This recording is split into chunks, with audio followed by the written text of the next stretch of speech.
Hello everyone, Helen here. How are you today? I do hope you're okay.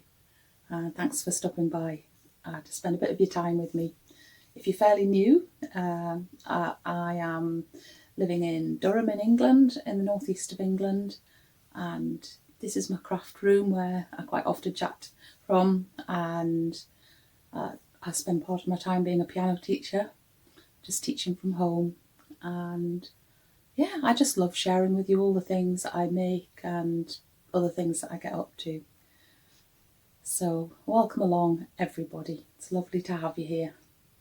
So today I've got a couple of finished projects to show you and a newly started project, and I'm also going to take you out on a day trip to a lovely place, one of my favourite places actually it is.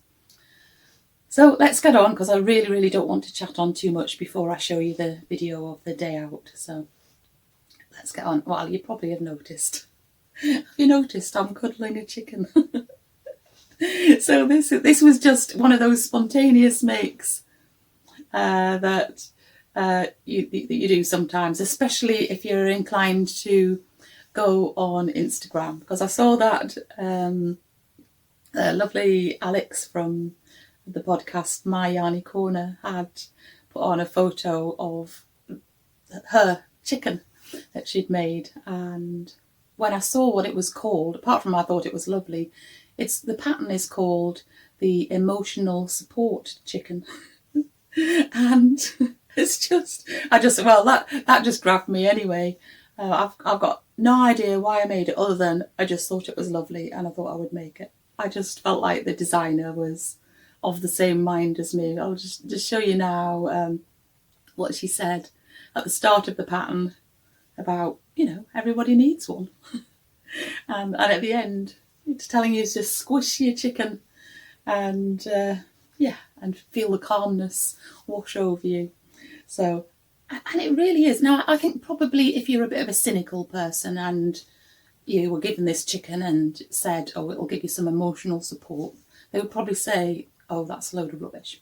But because my mind is quite receptive to these things, I think it is so lovely and squishy. Did use a lot of stuffing, much more than my usual little toys that I make. But I think she's gorgeous. I've called her Emily, by the way. Emily the emotional support chicken. And I can think of a few people who would actually love to have one of these. So I don't know whether she's going to stay living with me, or she might need to be sent to somebody who needs a bit of emotional support. But she's a great project for using up some leftover yarn. Although she's quite big, she's knitted from chunky yarn. So most of it is the leftover from the jumper I made with the West Yorkshire Spinners Shetland Croft yarn. So yeah, so those of you who are very observant might notice that. And then this is a bit of, the other contrast colour is just a bit of leftover Rowan cocoon that I had from making a cushion cover a long time ago. It's been in a box for ages. And yes, I really love it. I think she's gorgeous. She's just such a nice shape. Sit under my arm so nicely like that. So there we go. Emily, can you just go and sit down there for a bit though, because I want to show another project. And this is the finished Benjamin Bison. So I think when last time I chatted about him, he was just had a head, and I think I'd done his arms as well last time, but now he is complete and I really love him. And I don't understand why I thought I wouldn't want to make him when I flipped through the book Mouche and Friends, where the pattern's from.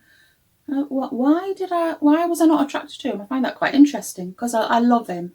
I really love him now. He looks very distinguished, I think. And I think he was just finished off perfectly with this waistcoat or vest. I know some of you call it a vest. I call it a waistcoat.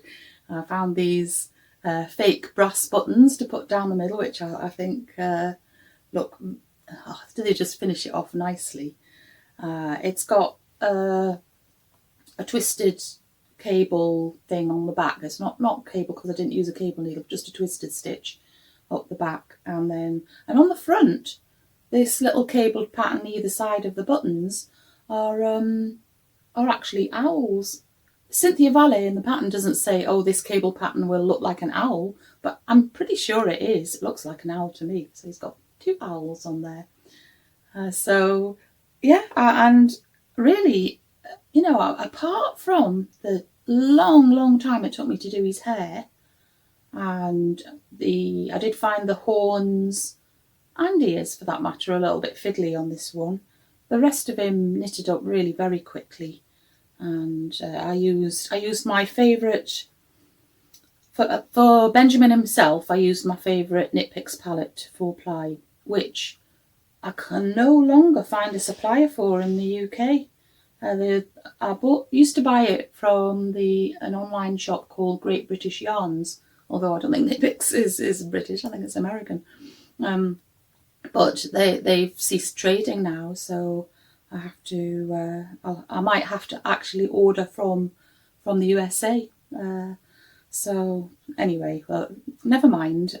I would do that because I love the yarn so much. It's just perfect for some of these knitted toys. And then the clothes, I've used Shetland Spindrift. I just have a selection of colours in stock, and just thought that those colours would suit him very well. So you are very, very handsome, aren't you?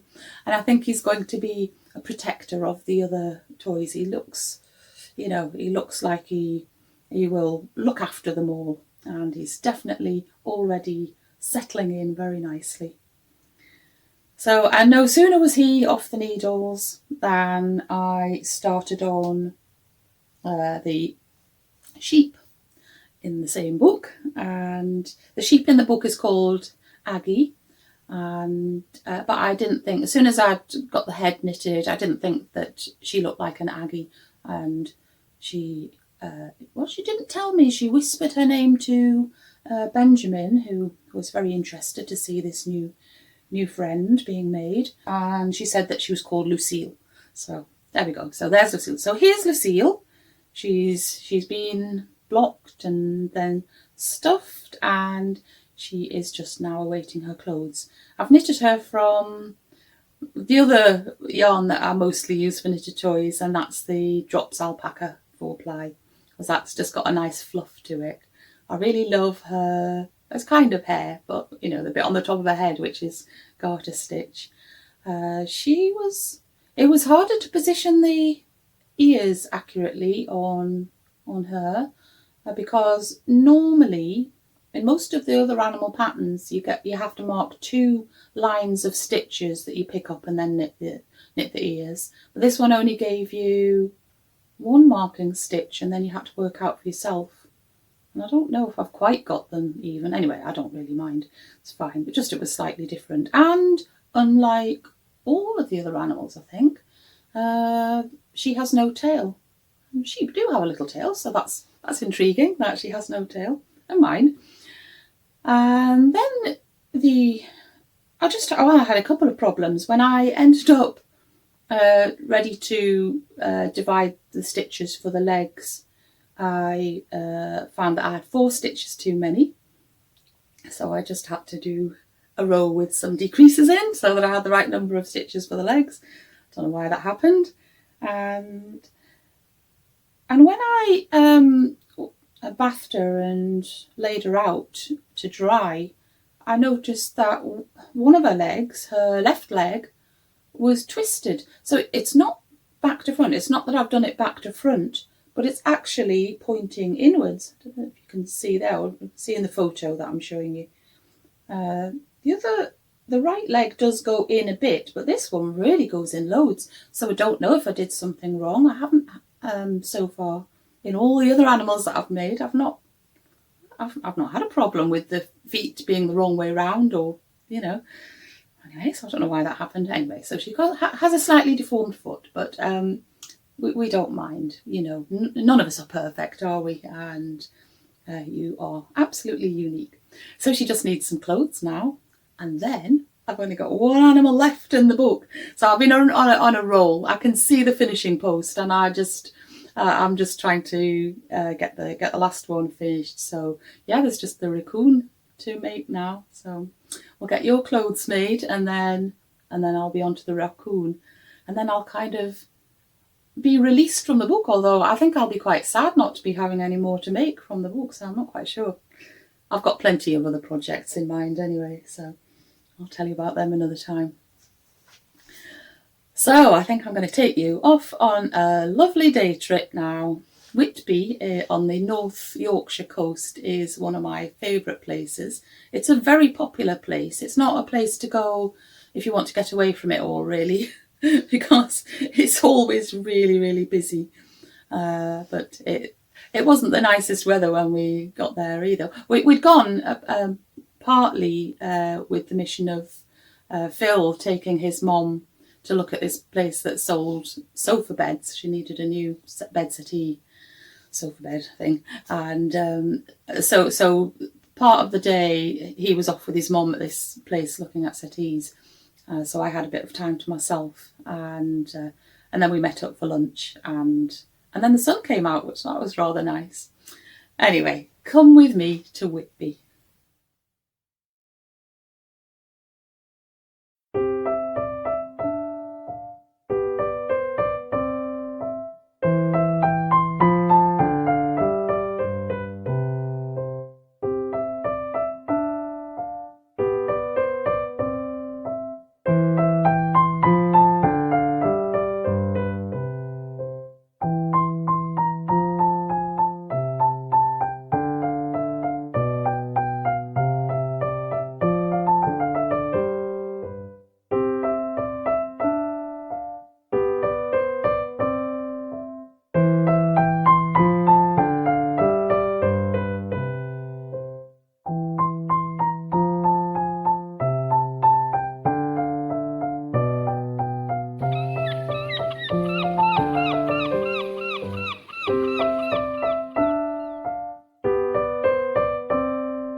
Whitby is an ancient seaport with a very rich history, and everywhere you go there are clues as to Whitby's connections with the sea and with the past, from fishmongers to fish and chip shops, seaside rock, old pubs with sea-related names, Dracula, shops selling jet, lifeboats, and much more.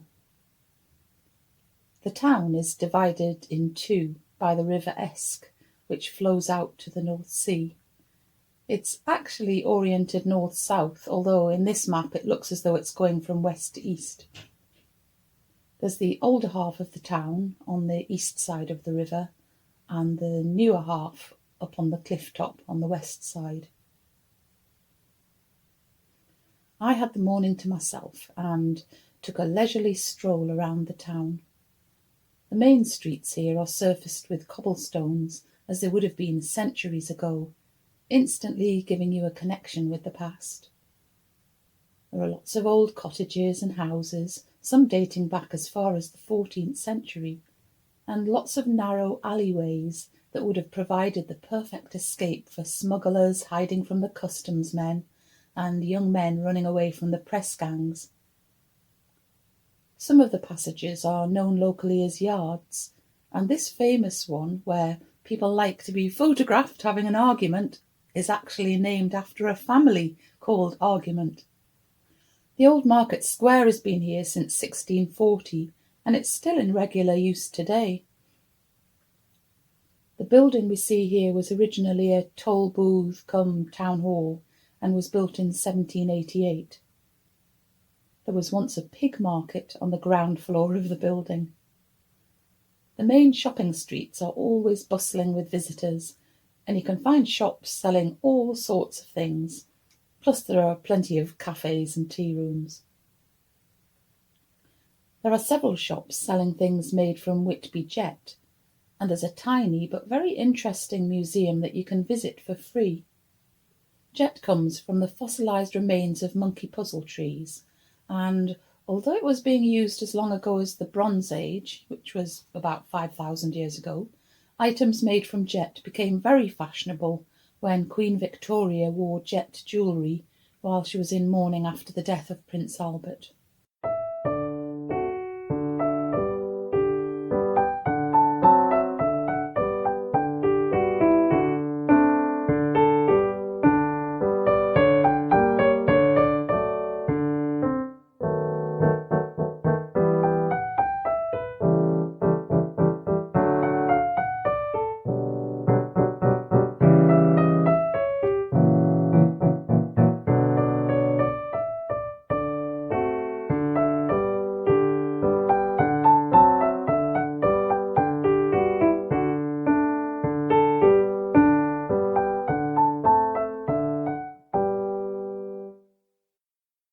Whitby also has strong links with Dracula.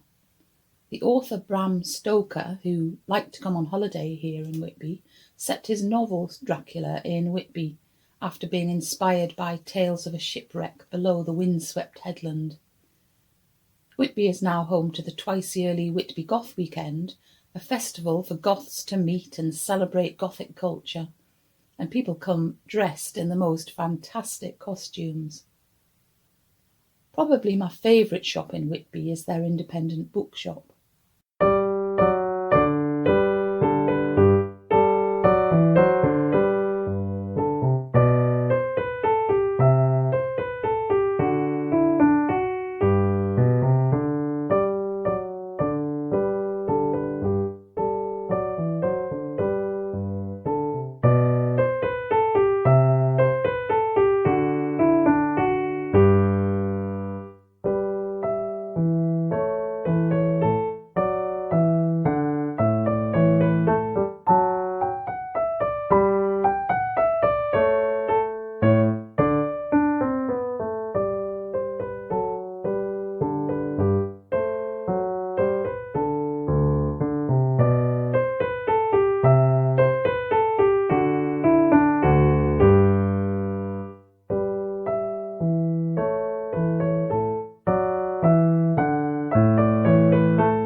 As I wandered round the town, I came across some beautiful sculptures that were part of a heritage walk, and if I'd had more time, I would have gone in search of all of them. They were created by an artist called Emma Stolthard, and she sketched her designs before creating the sculptures. The first one that I came across is called the Bridge Ender. When fishermen were not out at sea, they would often be found down by the harbour, having a gossip with other fishermen or discussing what the weather prospects were. The net mender is seen here doing one of the essential jobs of fishermen, mending the fishing gear. If the nets weren't in top condition, they couldn't be used, and no work meant no pay. The three ladies here are herring girls. For the first 40 years of the 20th century, herring girls travelled by train to meet up with the huge fishing fleets that sailed down the coast, following the shoals of herring. The girls usually worked in threes, 2 to gut the fish and 1 to load the fish into the barrels.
Meeting up with my family again in the harbour area, we decided to go for lunch at one of the many fish and chip shops. In Whitby, you're definitely spoilt for choice. We chose the Fisherman's Wife and were very happy that our seats by the window looked right out onto the sea, which really put us in the mood for eating fish and chips, as well as giving us a lovely view while we waited to be served. The meal was excellent, and we followed it with a little stroll down by the harbour.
has had a lifeboat station since 1802, and it ran independently until 1861, when it became part of the RNLI, or Royal National Lifeboat Institute. In 1861, in a fierce storm, 12 out of the 13 lifeboat crew lost their lives. Henry Freeman was the only survivor, and this was because he was trialling the wearing of a new cork life jacket, and subsequently he was the coxswain of the Whitby lifeboat for about 20 years. In the little lifeboat museum in Whitby, you can learn about all sorts of triumphs and disasters out in the seas beyond the harbour, such as the brave rescue in 1914 of 145 people from the SS Rohilla, a hospital ship that was sailing to Dunkirk. You can see the last operational rowing boat to be used by the RNLI in the UK. It's called the Robert and Ellen Robson, and at one time all lifeboats would have been pulled into the sea on one of these carriages, either by people or horses. Phil and I are always glad to be able to support the work of the RNLI, which is so essential to a nation that has so much coastline.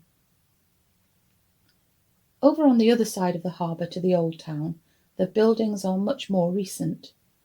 West Cliff Top is dominated by hotels and guest houses and other holiday accommodation. Here there is a clue to Whitby's former whaling trade. The famous whalebone arch was originally placed here in 1853, although the bones we see here today were brought from Alaska in 2003. In the 18th century, the harbour would have stunk of whale blubber being rendered to produce oil, as well as the various other processes taking place to make use of every single part of the whale. Next to the whalebone arch is a statue of the explorer and map maker Captain James Cook.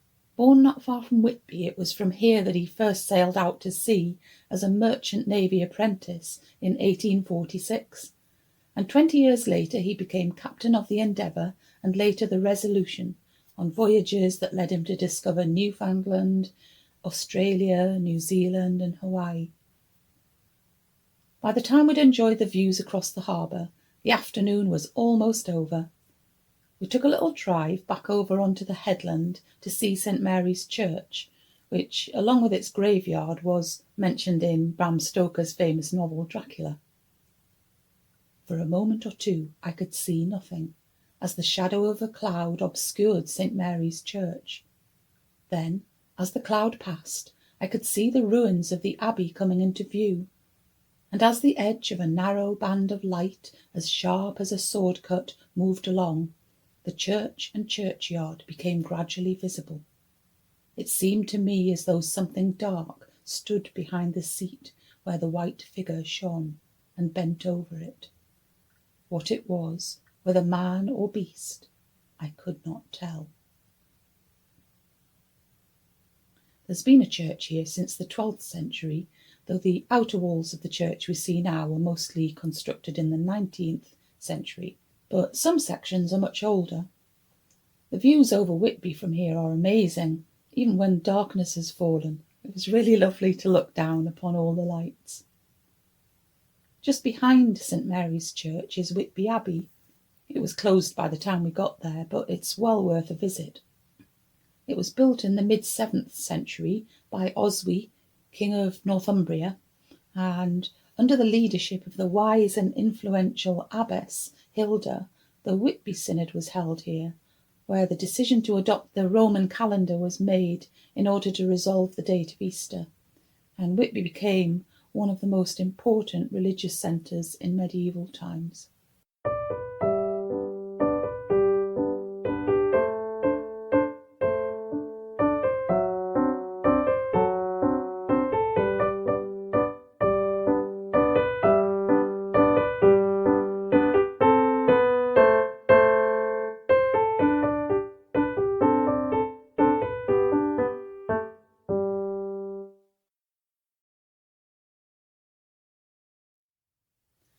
So I hope you enjoyed that little outing to Whitby. Maybe it's your favourite place as well if you're in England and you might have been there lots of times. Or if you haven't been and you're able to, I highly recommend it. It's a really wonderful place. I only showed you a few of the things that are interesting about Whitby. It really is an excellent place to go to. And if you're not anywhere near and you'll never get there, then hopefully you've enjoyed me taking you around some of the places that I really like in Whitby. But I think I'm going to finish there, and I will see you next time. Who knows what I'm going to be chatting about next time? I'm not quite sure. But until I do see you again, take great care of yourself and keep yourself nice and busy. I'll be back again very soon. Okay then, bye.